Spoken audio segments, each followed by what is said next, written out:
what I say? All right. Today's Ask Anthony is all about the transverse plane.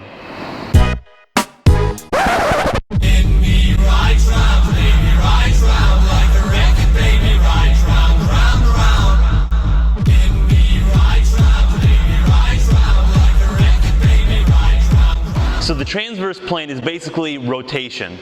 So we're going to teach you how to add rotation to any of your basic exercises. Now, a lot of people, when they hear rotation and exercise, they think it's dangerous. You're unsafe. I don't like you because you're dangerous. Here's what I say to them. That's right. Nice, man. I am dangerous. Because you know what? Rotation can be very safe. The thing is, most people rotate very poorly. They rotate through their low back instead of rotating through their upper back or through their hips.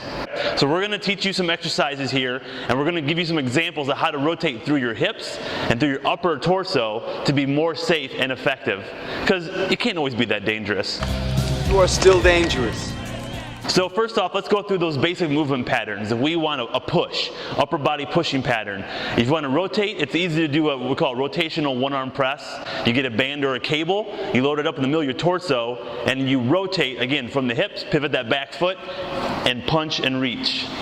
You can also do a rotational overhead press where you have some sort of load. We like to use sandbags up at the chest level. And again, you rotate that back foot as you rotate and press. Now, if you want to do a pull with the transverse plane, with rotation, same principle. You stand sideways to where you're loading from, a cable or a band, and you can, again, rotate from the hips to reach towards where your loading pattern comes from, and then you pull across your body. So you're rotating, straightening up as you pull. You can also, like we saw in a previous video, even just have a one-arm row where you're resisting rotational forces by standing up straight. Now, if we want to think lower body knee dominant, one thing we love to do here at Fitness Lying Down is what we call the max lunge. Now, the max lunge is basically a reverse lunge, but you're adding in rotation with a sandbag as you go back and as you stand back up. Another version you can do for an actual squat pattern would be what we call squat to a half kneeling. So you squat down nice and low, and you're going to drop one knee forward towards you into a sort of a half kneeling position. You come back up and you switch sides.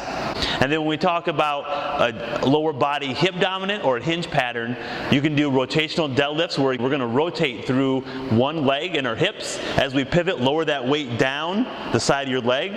Then you're going to push the floor down, come up nice and tall, and straighten back to the middle. So try those out, and remember, rotation happens in your upper torso and from the hips.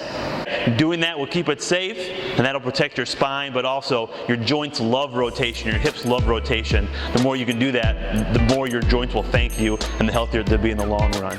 Until then, move better, train smarter. See you later. You guys,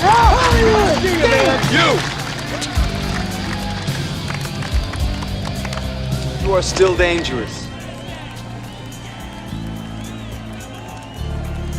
You can be my wingman anytime. you can be mine.